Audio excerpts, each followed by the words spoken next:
നമസ്കാരം, ഞാൻ Satheesh Attingal. PSC help ലൈനിൽ തന്നെ ഇലക്ട്രിക്കൽ വർക്കർ, മസ്ദൂർ, ട്രേഡ്സ്മാൻ തുടങ്ങിയ പോസ്റ്റുകളിലേക്ക് PSC വിളിച്ചിട്ടുണ്ട്. അപ്പോൾ അതിൻ്റെ ക്വസ്റ്റ്യൻ കുറേയേറെ നമ്മൾ കഴിഞ്ഞു. ഇത് പാർട്ട് 5 നമ്മൾ പോവുകയാണ്. അപ്പോൾ നമുക്ക് നേരെ PSC ഹെൽപ്പ് ലൈൻ പാർട്ട് 5 വീഡിയോയിലേക്ക് പോകാം. അപ്പോൾ ഇന്നത്തെ ആദ്യത്തെ question, which test is conducted to locate the faults in UG cable? UG കേബിളിന്റെ ഫോൾട്ടുകൾ കണ്ടുപിടിക്കാൻ നമ്മൾ ഉപയോഗിക്കുന്ന, ലൊക്കേറ്റ് ചെയ്യാൻ കണ്ടുപിടിക്കുന്ന ടെസ്റ്റുകൾ ഏതൊക്കെയാണെന്നാണ് നമുക്ക് ചോദിച്ചിരിക്കുന്നത്. അപ്പോൾ ശരിക്കുള്ള ആൻസർ എന്ന് പറയുന്നത് ഫസ്റ്റ് ടെസ്റ്റിന് ലൂപ്പ് ടെസ്റ്റ് ആണ്, അല്ലെങ്കിൽ മറൈൻ ലൂപ്പ് ടെസ്റ്റ് ആണ് മെയിൻലി നമ്മൾ യൂസ് ചെയ്യുന്ന ഒരു ടെസ്റ്റ് എന്ന് പറയുന്നത്. അതെന്ന് പറഞ്ഞാൽ അത് അണ്ടർഗ്രൗണ്ട് കേബിൾസിനകത്തുള്ള ബ്രിഡ്ജ് ബേസ്ഡ് ഒരു ടെക്നോളജി ഉപയോഗിച്ച് നമ്മളൊരു, അതായത് ഒരു വീസ്റ്റേൺ ബ്രിഡ്ജാണ്, വീസ്റ്റേൺ ബ്രിഡ്ജിന്റെ പ്രിൻസിപ്പിൾ വെച്ച് നമ്മൾ അതിനകത്തേക്ക് ഒരു സപ്ലൈ കണക്ട് ചെയ്തിട്ട് അതിൽ നിന്ന് ഇതിന്റെ രണ്ട് എൻഡുകൾ തമ്മിൽ ലൂപ്പ് ചെയ്തുകൊണ്ട് നമ്മൾ ഇതിനെ അതിന്റെ ഫോൾട്ട് കണ്ടുപിടിക്കുക. അപ്പോൾ അതിന്റെ കിട്ടുന്ന റീഡിങ്ങിനനുസരിച്ചാണ് നമ്മൾ അത് അറിയുന്നത് എന്താണ് ഫോൾട്ട്, എങ്ങനെയാണ് ഫോൾട്ട് എന്നുള്ളത്. അപ്പോൾ ഇവിടെ അതിനകത്ത് നോക്കാം, നമ്മൾ ഇതിനകത്തൊരു പടമുണ്ട്. പടത്തിന് ഇപ്പോൾ ആദ്യത്തെ അതിന്റെ ഡീറ്റെയിൽസ് തരികയാണ്. അതിൻ്റെ R1, R2, പിന്നെ PQL, അങ്ങനെ കുറച്ച് സാധനങ്ങളുണ്ട്. ഇപ്പൊ R1 എന്ന് പറയുന്നത് ആ cable resistance between on the end to break. അപ്പൊ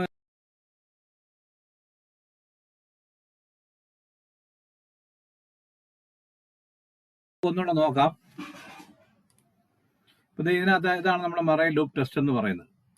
അപ്പൊ ഇതിനകത്ത് ഇവിടെ കണ്ടോ, ഇതിനകത്ത് F എന്ന് പറയുന്നത് ഫോൾട്ട്, അതിനകത്ത് രണ്ട് കേബിൾസ് പറയുന്നത്, കേബിൾ എയും കേബിൾ ബി. അപ്പൊ അതിനകത്ത് രണ്ട് കണക്ട് ചെയ്യുമ്പോഴത്തേക്ക് നമ്മൾ കേബിൾ ബിയിലാണ് ഇപ്പൊ ഫോൾട്ട് കാണിച്ചിരിക്കുന്നത്, ആ പോയിന്റിലാണ് കാണിച്ചിരിക്കുന്നത് അല്ലെ.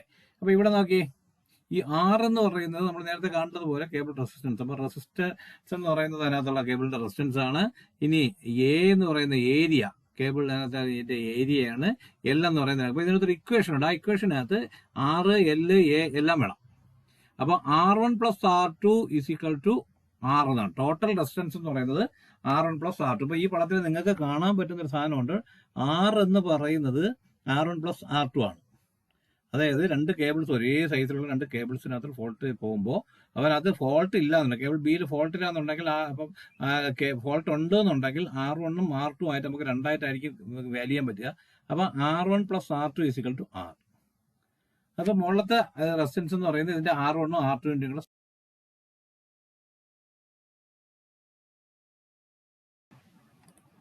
അപ്പോൾ ഇവിടെ നോക്കാം, D = R1/R × L. Length D എന്ന് പറയുന്നത് എന്തായിരിക്കും അറിയാമല്ലോ, നമ്മൾ ആദ്യം കണ്ട Q × 2L/P + Q. ഇത് നിങ്ങൾക്ക് വെറുതെ മനസ്സിലാക്കാൻ വേണ്ടി മാത്രമാണ് നമ്മൾ ഓർമ്മിക്കേണ്ടത്. മറൈൻ ലൂപ്പ് ടെസ്റ്റ് ആണ് UG കേബിളിന്റെ ഇത് കണ്ടുപിടിക്കാനായിട്ട് നമ്മൾ ഉപയോഗിക്കുന്നത്. അപ്പോൾ രണ്ടാമത്തെ ക്വസ്റ്റ്യൻ എന്നുള്ള, what is the unit of insulation resistance? നമ്മളൊരു കേബിൾ ടെസ്റ്റ് ചെയ്യുമ്പോൾ അല്ലെങ്കിൽ വയറിംഗിന്റെ എല്ലാം ഇൻസുലേഷൻ ടെസ്റ്റ് ചെയ്യുമ്പോൾ അതിന്റെ റെസിസ്റ്റൻസിന്റെ യൂണിറ്റ് എങ്ങനെയായിരിക്കും എന്നാണ്. നമുക്ക് റെസിസ്റ്റൻസ് എന്തായാലും ഓമിലായിരിക്കും എന്നറിയാം. അപ്പോൾ പക്ഷേ സ്റ്റാൻഡേർഡ് ആയിട്ടുള്ള യൂണിറ്റ് എന്ന് പറയുന്നത് മെഗാ ഓം ആയിരിക്കണം.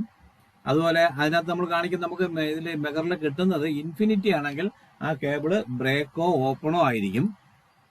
ഇനി ജിഗാ ഓം ആണെങ്കിൽ വെരി ഹൈ റെസിസ്റ്റൻസ് എന്ന് പറയുമ്പോഴത്തേക്ക് അതിനകത്ത് ഫോൾട്ട് ഉണ്ടാവാം, അതിനാണ് കൂടുതൽ ചാൻസ്. അതല്ലാന്നുണ്ടെങ്കിൽ തന്നെ ഹൈ ലെങ്തിൽ, നമ്മൾ പ്രതീക്ഷിക്കുന്നതിനേക്കാളും കൂടുതൽ ലെങ്തിലുള്ളതായിരിക്കും നമുക്ക് കിട്ടുന്നത്. ഇനി അതും അല്ലാതെ വരുന്നത് കിലോ ഓം, അങ്ങനെയാണെങ്കിൽ അപ്പോഴേ ആലോചിച്ചോളണം ആ കേബിളിന് ഫോൾട്ട് ഉണ്ട്. ഇനി 0 അല്ലെങ്കിൽ ചെറിയൊരു ഓം ഒക്കെ റെസിസ്റ്റൻസ് ആണ് കാണിക്കുന്നതെങ്കിൽ അതിനർത്ഥം അത് ഷോർട്ട് സർക്യൂട്ടഡ് ആണ്. ഇനി which semi conductor materials are commonly used for making electronic components? അപ്പൊ അതിനകത്ത് നമുക്ക് സാധാരണ നമ്മൾ ഉപയോഗിക്കുന്നത് എന്താണ്, ജെർമേനിയം, സിലിക്കണാണ്. നമ്മുടെ SCR, ഡയോഡ്, അങ്ങനെയുള്ള സാധാ LEDs ഒക്കെ അതിനകത്ത് നമ്മൾ ഉപയോഗിക്കുന്നത്. ഇനി അതേസമയം ഗാലിയം ആർസനൈഡ് ഉപയോഗിക്കുന്നത് ഹൈ ഫ്രീക്വൻസി, പിന്നെ ഹൈ സ്പീഡ്, ഇങ്ങനെയുള്ള. അപ്പൊ ഇതിനകത്ത് സ്മാർട്ട് ഫോൺ, LED ലൈറ്റുകൾ, അങ്ങനെയുള്ള കാര്യങ്ങൾക്കൊക്കെ ആയിരിക്കും കൂടുതലും നമ്മൾ ഉപയോഗിക്കുന്നത്. പിന്നെ വരുന്നതെന്ന് പറഞ്ഞാൽ ഗാലിയം നൈട്രൈഡ് ആണ്. ഗാലിയം നൈട്രൈഡ് എന്ന് പറയുന്നത് നമുക്ക് മറ്റേത് സ്പീഡും ഫ്രീക്വൻസി ആയിരുന്നെങ്കിൽ ഇത് പവർ കൂട്ടാൻ വേണ്ടിയിട്ടാണ്. High power, high efficiency, high frequency application such as electric vehicles, scooter, car, EV ഒക്കെ ആകാൻ വേണ്ടിയിട്ടാണ് നമ്മളത്. അപ്പോൾ ഈ വീഡിയോ നിങ്ങൾക്ക് ഇഷ്ടപ്പെട്ടെന്ന് കരുതട്ടെ. മറ്റുള്ളവരിലേക്ക് എത്തിക്കുക, ലൈക്ക് ചെയ്യുക, ബാക്കിയുള്ളവരിലേക്ക് ഷെയർ ചെയ്യുക. അടുത്തൊരു വീഡിയോയിൽ കാണുന്നവരെ വീണ്ടും കാത്തിരിക്കാം. PSC ഹെൽപ്പ് ലൈൻ വീണ്ടും വരുന്നു. Thank you and good bye.